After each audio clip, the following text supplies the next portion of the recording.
Well, hello, stranger. Welcome back to the For the Doers podcast. I am your host, Sayda. Now I know I'm thinking like, is this still a podcast? It's on YouTube, but it still is a podcast. So welcome back. I am so happy to be here in front of the camera, but I'm completely going to admit I have just been um, procrastinating on coming back to do this as much as I've been talking about it and I want to do it. I've been procrastinating um, because I'm scared. I'm scared, you guys. You know, this isn't my first rodeo. I did 34 episodes of For the Doers, I believe from 2021 to 2023. So not my first time doing it, but this time it feels so much more personal because I've done a lot of work. I've done a lot of work on my mental health. And even though I have basically the same uh, I'm coming towards this with the same intention. You know, my tagline for the podcast is for the doers, for people who live life on their own terms and don't settle for less. So that hasn't changed, but I've changed after doing a lot of mental work. And before I move forward, I also want to say thank you so much to all of the people who have subscribed. I posted a new episode a few months ago where I was talking about the mental health journey that I've been on. And it was so heavy for me that honestly, it brought back a lot of the trauma, watching myself speaking about the trauma. And yeah, so I took it down. When you're doing a lot of mental work, one of the benefits is that you get to know yourself. When you do really heavy work, especially into trauma, um, you have to get to know yourself, because in order to heal, you have to be able to advocate for yourself. And you can't advocate for yourself if you don't know what you're doing that is maybe not the best for you, or, what situation you might be in, or, that you're not even making decisions based on your personal values. All of these things are important to think about, and impact your life in general. Um, so I went back and really examined the situation, spoke about it with um, my therapist, and I was just scared. I wasn't only scared, of course, it is traumatic to see yourself speaking about something like that you're just, dealing with, even though it's been almost a couple of years, but it's it's been a mountain to climb, really, really um heavy uh trauma to deal with. I Uh, just to bring it back a little bit, I was the victim of sexual abuse between the ages of 7 and 17 by multiple abusers. And I am now finally at a point where it's not that I don't identify with the victim, but I am no longer a victim. I have worked on myself to heal. Like I said, you have to know yourself in order to be an advocate for yourself. And I was able to get help. And like I said, I have someone that I can talk to. I actually have a few people that I can talk to. I'm so grateful that I've been able to take time to work on this. Also, my brain wasn't really giving me a choice. I was suffering from just so many panic and anxiety attacks. And yeah, my pain demanded to be felt. And I had to take the time away from most of my life to really deal with it. I had a major depressive episode. Um, and now I'm finally, I don't even want to say finally because I don't think you should. I think I need to give myself grace because it was a lot. But this is another thing that I recognize is that, I feel like I have to perform. It's like, okay, time's up.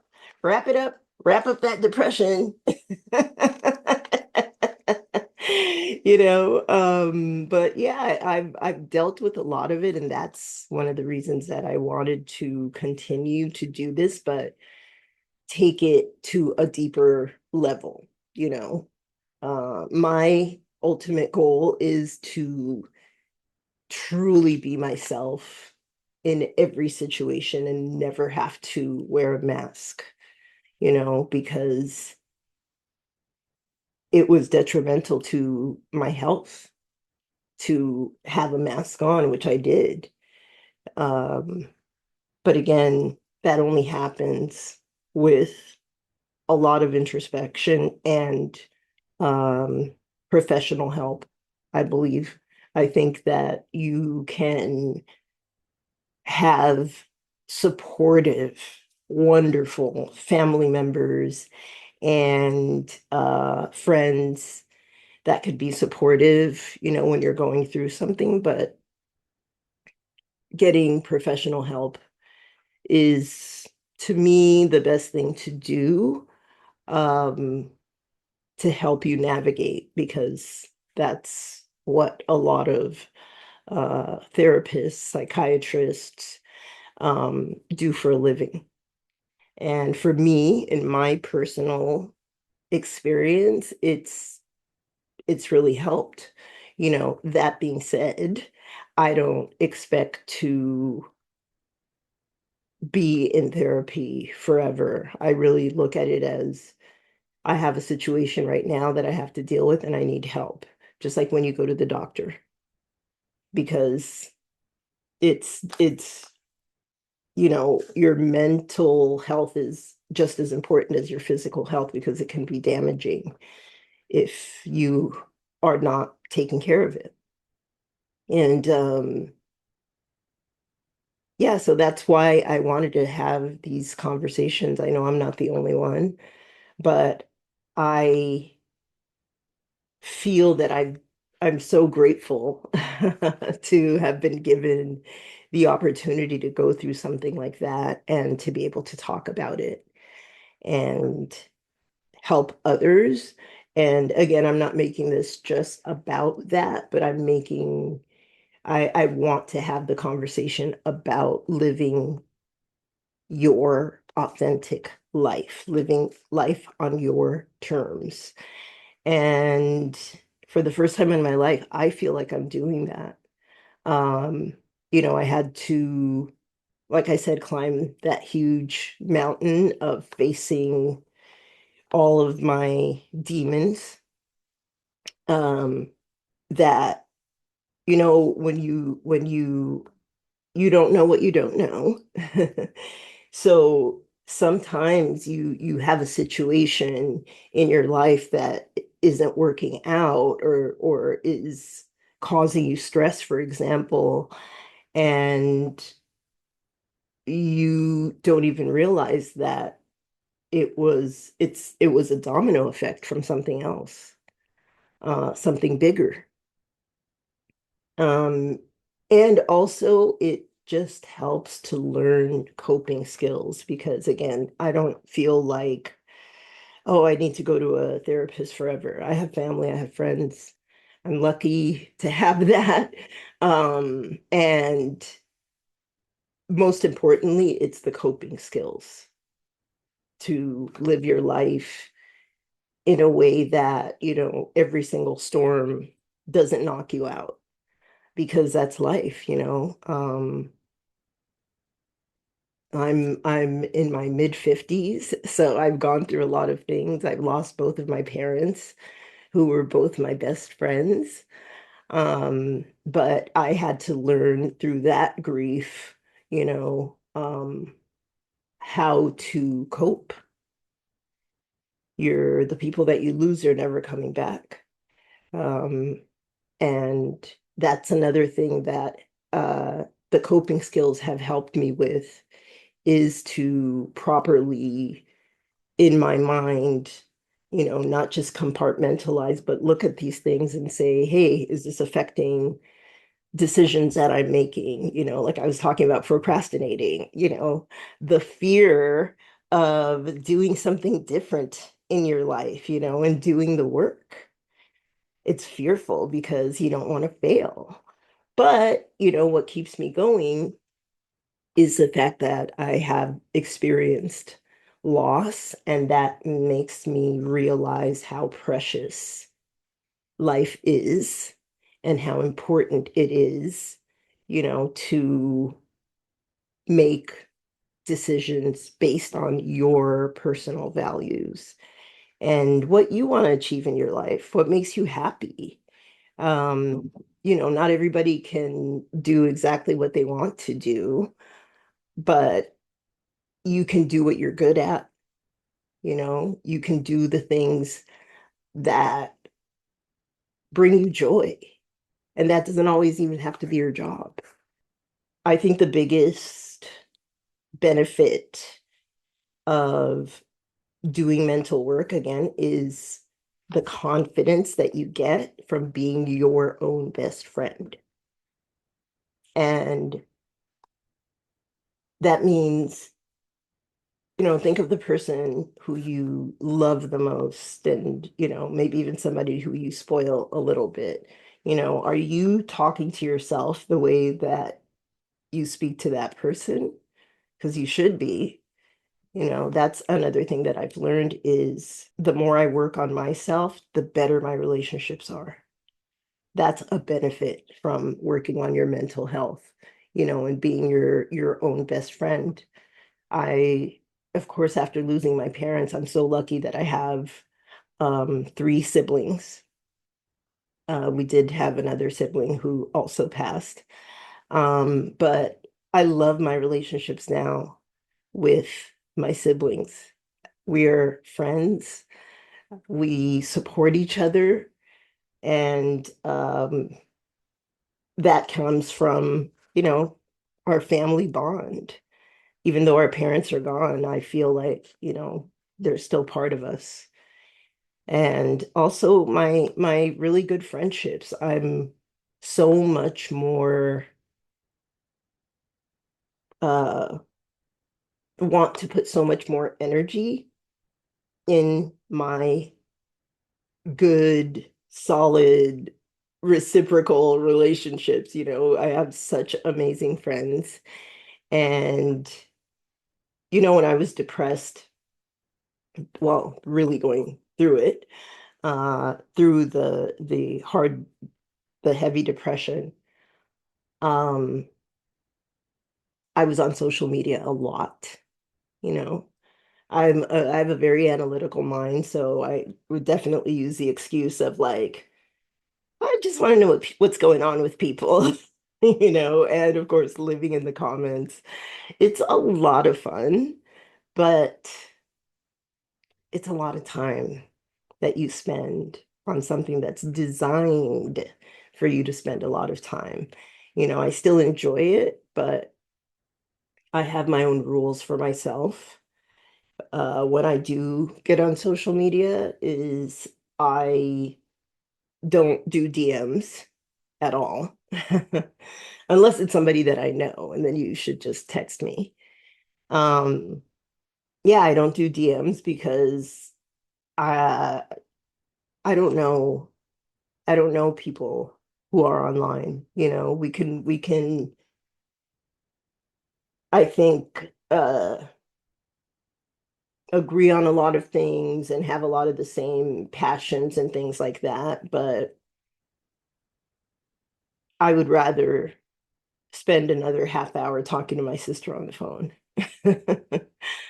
You know, we don't know how much time we have left. And yeah, I want to just kiki with my sister or one of my friends and, gossip about the fashion world or, whatever else is going on at the moment.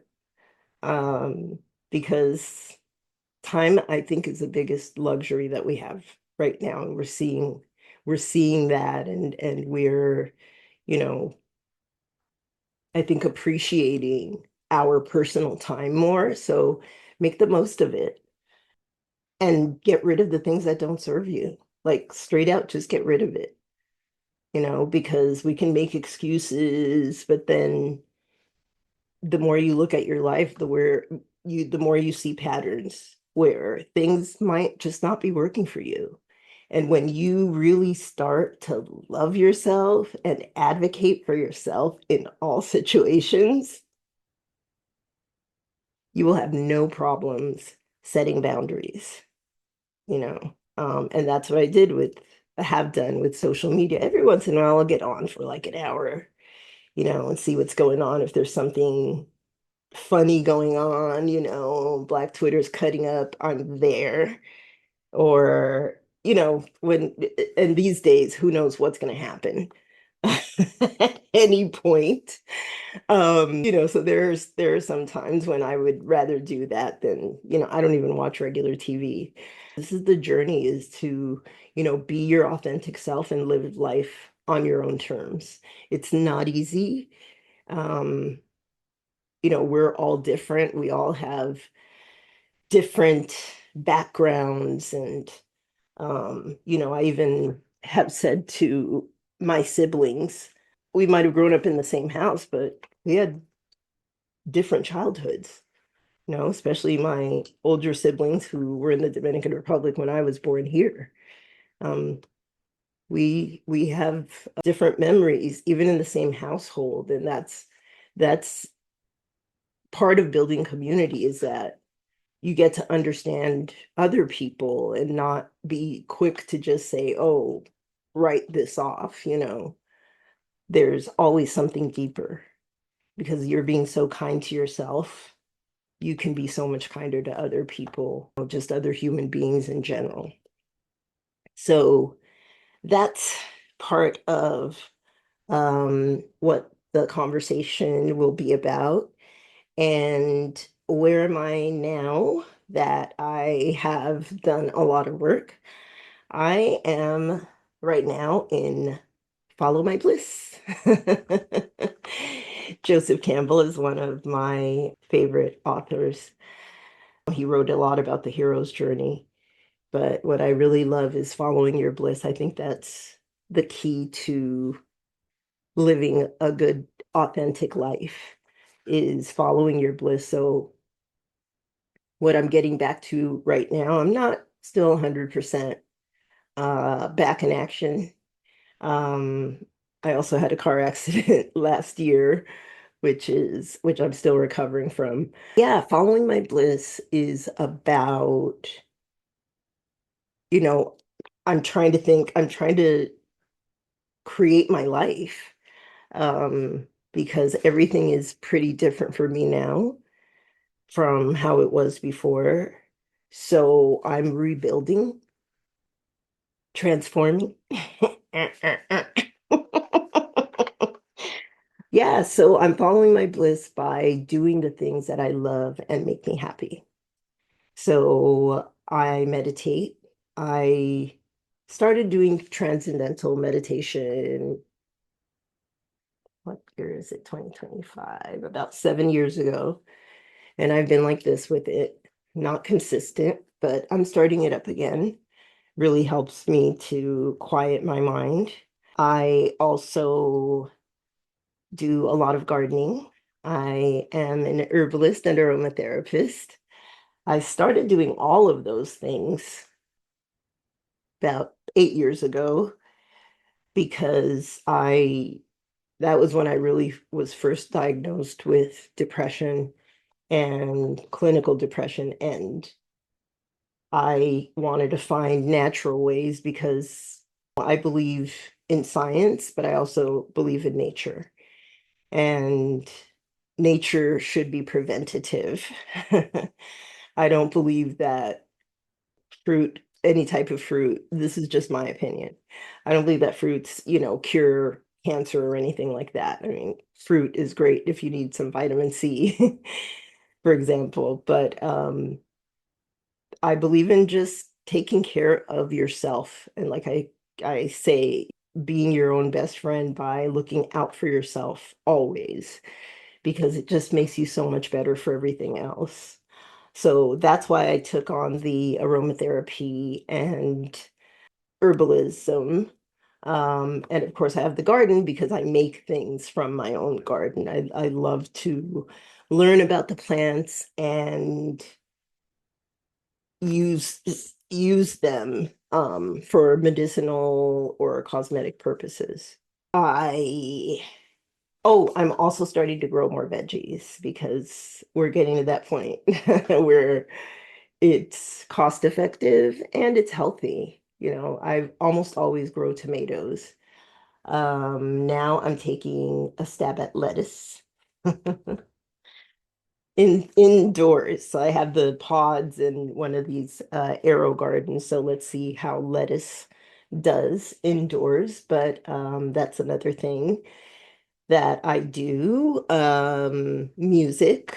Music is just probably the greatest love of my life. I love music so much. So that's another thing. I've been making playlists. I am a Baroque, especially fanatic. I played the violin when I was in school from junior high to a little bit after high school. And I always just, I love, love, love, love, love music. And I've been playing the cello for about 8 years, on and off, because it's more of a meditation to me. I'm not trying to be Yo-Yo Ma. You know, he inspired me to play the cello, and I saw him on PBS when I was a kid. So I do it as the cello is a meditation for me because it just feels like a voice. I have to focus because you have to read the music and you have a bow and you have the fingering, so it's hard to think about something else when you're playing. So it's one of my favorite things, hobbies. And I've also done a little bit of mentoring and consulting. That's when I do work. I have worked in fashion and luxury for over 25 years, usually in leadership. My specialty is client development, client relations. Yeah, I've done a little bit of consulting and mentoring for some smaller brands, which is another thing that I think, this is how we build community is lifting each other up. So look forward to continuing this conversation. Please leave me comments below. I want to know. Like I said, mental health is just as important as your physical health. So, are you living the life that you want to live for yourself? Are your choices your choices? Are you positive about that? I thought I wasn't. I wasn't. Had to do a lot of work, but it is so worth it. I've never been the type of person to regret, but the peace of mind that I have now, I never imagined that I could get to this space where my peace of mind is present almost all the time. I might pop off a little bit if, somebody tries me, but generally I am so peaceful because I don't worry as much as I used to. And that's what having that self-love gives to you. I would love to share more with you, and I will. Also, on this journey, I would like to speak to other people who are on that aligned with authenticity and having integrity and living a life that they love. So I would love your comments. As I said, I thank you so much for your time. It has been wonderful to do this. I was scared, but now I'm okay.